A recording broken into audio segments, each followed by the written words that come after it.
Hi guys, back here again to talk about some dolls.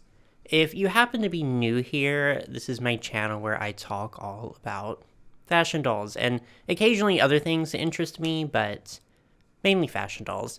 And this here is a little series I like to do every now and then where I just go through all the new and upcoming releases and the goings on in the doll world. I'm here to give thoughts, opinions, reads, critiques, and oh my god, if you see me tearing up in this video, I promise it's not because I'm that passionate about little plastic women. I am, like, don't get me wrong, but I also have horrific, terrible allergies, and the pollen this year is taking me out. Like, it always gets bad around this time of year, but this year it's bad. So genuinely, I'm like sorry in advance for that. And because, as we all know, I have the constitution of a frail Victorian orphan, I get a little bit of pollen in my respiratory system, and it's over. I just have to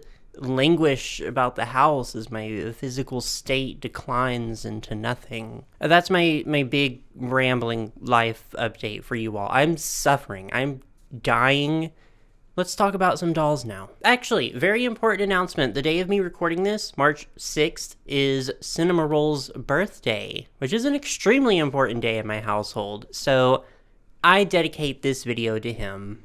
Happy birthday, Cinema Roll. As always, I like to start with Barbie and Miss Barbara, which I get to call her because we're friends. She's starting us off with a bang. Mattel Creations recently launched the third doll in the signature Designed By series, this one designed by Bill Greening. I really like this doll. Bill Greening has always been a pretty consistent designer, I think, in a good way. I've always enjoyed his work. Our aesthetics tend to align, and he pretty much always delivers what I want to see from a collector Barbie. And this is no exception. I love the ode to the mod era. I love the boots. I love the Steffi mold.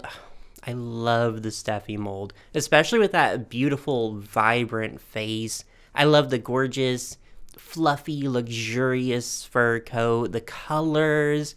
Everything looks correct. It's a clean, effective, really nice design. She does cost 100 doll hairs, which is pretty in line with the pricing of the other dolls in this series, but just like the other two, I think that is too many doll hairs, which is unfortunate because, like, were she a little bit less, I would actually be hopping on Mattel Creations right now to get her, but as it stands, it's just a little more than I personally want to pay for her. If you're interested, though, she is still in stock and available on the website at the time of me recording this. Next, we have some new Dream Besties dolls, a budget swimsuit line that should be coming out later this year. No word on pricing yet, but I would estimate, like, no more than $12. I don't know for sure, though. Anyways, these are cute. We know I'm a Dream Besties apologist, so I like them. I think for what they are, which are basic slim box dolls on the lower price range, they get the job done. They do what needs to be done. And I absolutely adore Barbie's poodle bangs. I love the reference to the original Barbie doll. They're all really cute, though. Next, big news for Barbie, the return of Barbie Basics. If you don't know what Barbie Basics is, it was a line that started around 2009, I think, and it was exactly what the name implies. It was a line of very basic Barbies, but intended for a more collector-oriented audience. So they had more elaborate hairstyles, more detailed faces than your average playline Barbie would, but just not the luxury cost or the limited availability of a full collector's doll. And Barbie Basics 2025 is here to give us essentially the same thing, just with more ugly t-shirt dresses, of course. I do think we're getting a lot of really good faces here, a lot of really good head molds. The styling of a lot of the dolls is just so horrifically dated that it is almost comical at this point. And I get it. This is a line that is meant to be bought and redressed and probably customized too if you want. They even have a new neck mechanic. I'm not sure what to call it, but it makes removing and swapping the heads much more easier. They're basic, so theoretically there's no need to put a lot of effort into the outfit. But when I buy a doll, especially one that costs $25, I want to buy a complete doll. I don't want to buy just a body or a head. I want her to be able to stand on her own. If I'm gonna redress her, I would like to still find some use for her original outfit instead of paying full price just to keep it in my closet forever or something, you know? I also don't like the made-to-move body. I think it is just so fundamentally unpleasant. This is subjective, I know. The made-to-move body has many fans out there, and you are valid. I'm not here to tell you that you're wrong. I just personally really don't like it. But also being launched under the Barbie Basics label, the Barbie Basics You Create kit, which are these kits that come with 3 separate bodies, 3 different heads, wigs, outfits, and accessories, all of which you can mix and match to your liking. And my feelings on these are largely the same, except with the additional feeling of, wow, those wigs look really bad. A customization and body swapping is a huge thing in the Barbie community. It's not something I personally partake in, but this is obviously Mattel's attempt to capitalize on that, which I don't think is a bad move. I think it's a good move, actually, because there's definitely a market for that sort of thing. I just think the execution is a little out of touch with what collectors are looking for because, well, for one, again, the wigs look bad. Doll wigs at this scale always look bad. They just do. You don't need to be doing wigs.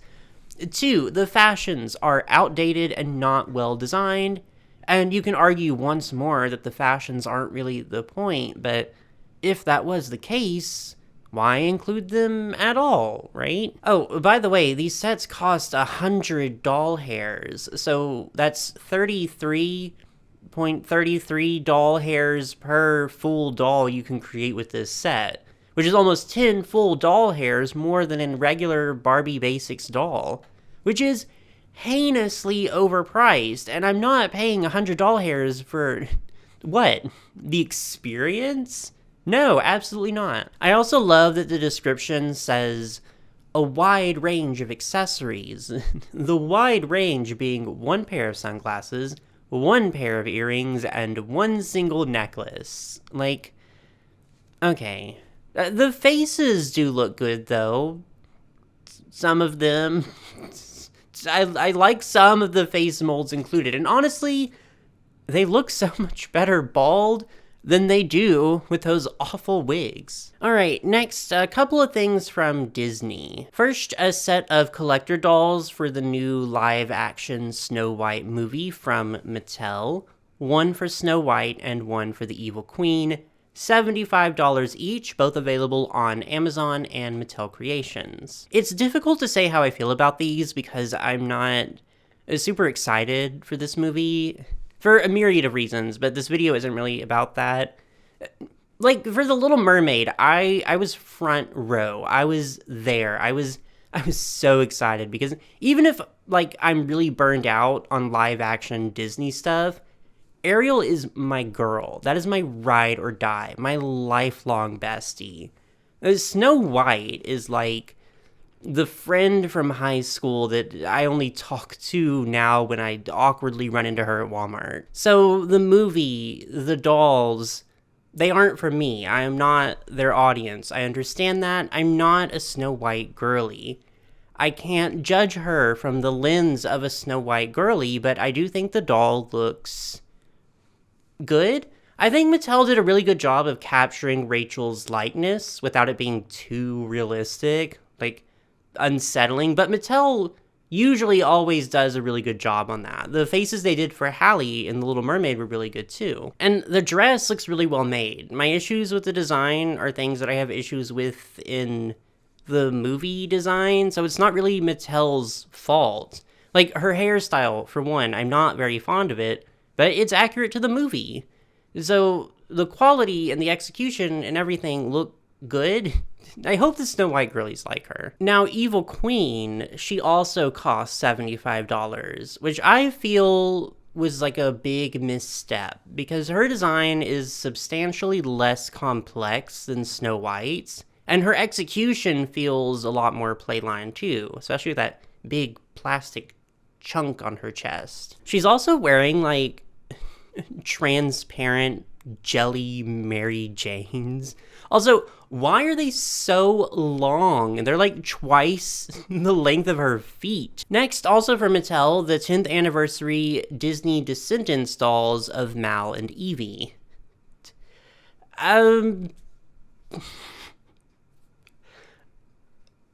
So, if you don't know, the first Descendants dolls, back when the movies first came out, were by Hasbro, who Mattel would later lose the Disney Princesses license to. And then a few years later, they would get it back from Hasbro. But it was a very long back and forth rivalry.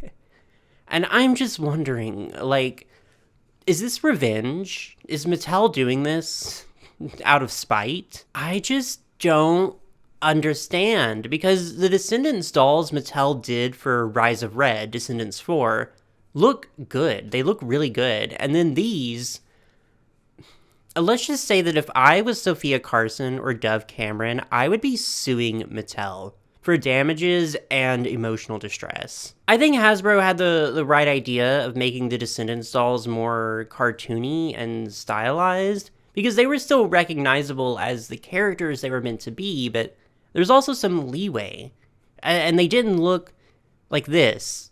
So yeah, these are pass. Next, some stuff from Monster High. A new Skulltimate Secrets line, Hauntlywood Mysteries. This one has Frankie, Caddy, and Claudine. So I guess Skulltimate Secrets is just 3 dolls per line now. I think these look pretty good. I think I'm most excited for Claudine because I see we've fully left that awful silvery purple hair color behind, and she has a full head of lovely dark brown curls. She looks really good. They all have very similar pieces in the sense they all sort of have the exact same silhouette in their outfits. And I think this styling really works for Claudine. All the gold pieces look really good on her. Caddy looks good too. I'm grateful because I wasn't really into Caddy's signature doll. I thought her base doll was gorgeous, but I just really wasn't into her outfit. So this is a Caddy I can buy with a clear conscience, I think. Oh my gosh, I also love that we're getting extra hands in different poses. Like Caddy's little is so cute, but she has some pretty good pieces too. I actually didn't like her that much when I first saw her, but she's really grown on me, and I'm not sure exactly what it is. Frankie is, I think, the weakest of the trio, and that doesn't seem to be an unpopular opinion. A lot of people I've noticed take umbrage with the fact that Frankie mixes silver and gold. I actually think that's the exact kind of fashion faux pas that Frankie would do, but that said, I think this particular aesthetic and styling and the pieces, they just don't suit Frankie that much. And I can tell they tried, but I just think the spot in this particular line would have been better suited to, like, Cleo, maybe. But they don't look bad. They just get outserved, I think. Next, our first look at G3 Nefera Denial, and oh, she looks good. I am so supremely pleased with her, and I won't lie, when I first saw Nefera in the G3 cartoon, I was a little apprehensive. I wasn't totally sure how well her design would translate to a doll, but I think she is excellent. The color scheme, the silhouette, the pieces, her face, it's all just really perfect. A G1 Nefera was actually one of my favorite dolls. I've always really, really loved her design. And this just feels like, just, I don't know, like the perfect evolution. I think G3 has been really knocking it out of the park with these signature dolls lately. Next, a G1 alumni release, and a pretty exciting one, Real Drama Cleo Denial, who I've heard is coming with a full restock of the original Real Drama dolls. I'm not entirely sure of the details, but as someone who did not get any of the Real Drama dolls when they dropped, I'm really excited for that. Especially if they're as abundant as the pre-production restocks were. Like, come on. Spoil me, Mattel. Cleo looks great, though. I do wish the streaks in her hair were perhaps a little more subtle. They're quite electric. But otherwise, she looks really, really good. I'm excited for her. Thumbs up. One last thing from Monster High. This one was just revealed today, actually. The new Ngle doll, Courtesan. There's a lot I like about this doll. When I first saw the picture of her, I wasn't entirely sold. Mostly, I just thought the color scheme was just a little garish, and the design maybe a little too simply executed for the price. But a few hours later, when we got more pictures of her, I was entirely sold, because she has exactly what I hoped she would. A body that segments itself, and there's actually so many clever design decisions here. The stand that accommodates for her body being in two pieces, the fringe on her dress hiding the midriff and also simulating, like, intestines, but in a classy way. All the really cool cultural references. I can just tell they had a lot of fun designing and developing this doll. Also, the fact that you can adjust her position in the box is so cool too. They really thought out so many cool little details, and I just appreciate that. I do think $75 is still a bit steep, just a little, but not totally egregious given the more unique engineering of this doll. So while I'm not sure if I'll get her, I'm still definitely pretty happy to see her. Next, Integrity Toys. Registration for the 2025 W Club membership has officially opened, and with it, the upgrade dolls you can optionally add on to your membership order for an extra fee of $175 each, because this is Integrity Toys. Luster Lilith Blair, Gardenia Agnes Von Weiss, and Glamour Pink Poppy Parker. I've been really on the fence about whether or not to renew my W Club membership this year, because Integrity Toys has just had a lot of misses for me lately, especially this last year. I just wasn't too excited for anything. I didn't even buy anything from them this last year, actually. But that dog, the dog has single-handedly convinced me to renew my membership. I love that dog. It's everything to me.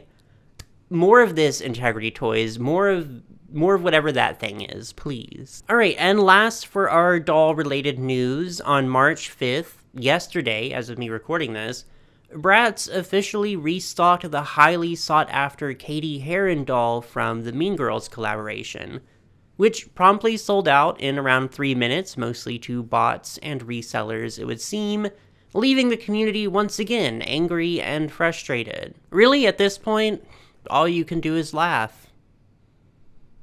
That's all for dolls, but I do have some doll-adjacent figure news, which is not something I normally feature in these videos, but there's things I figured you guys would want updates on. First, it was announced a while back that Kotobukiya would be adding a Draculaura to their line of Bishoujo figures. You may know them because they also have a line of My Little Pony figures too. I actually really like those, but now it's Monster High's turn, and recently we got a look at Draculaura's sculpt. And I'm pretty excited. I think I'm not much of a figure collector because I spend all my money on dolls, but I would love to add some figures to my collection. I would love to add this one to my collection, and I'd be happy for more Monster High characters too. I think Draculaura looks really cute in this style, And overall, I think it's pretty well done. Very excited to see her painted. There's also a line of Barbie figures from Pop Mart, which will be coming soon. These are about $17 each, I think, and are blind boxes too, which makes me not too interested in them. But I do think they have a really interesting assortment of choices. It's really exciting to see Jewel Hair, Mermaid Barbie, and Jam and Glam Christie too. If I paid $20 and I got that skiing Barbie figure though, oh, I'd be so mad. And that is everything I had on my list for today. As always, thank you so much for watching. It is, of course, now your turn to go down there in the comments and tell me all your thoughts. Tell me which dolls you're most excited for, which ones you're getting, which ones you may have already got, and also which ones you're not getting, because I do support being a hater, as long as you keep it civil and you keep it cute. And when you're done with that, just be sure to like and subscribe for any future fashion doll content. Now go out and get those dolls.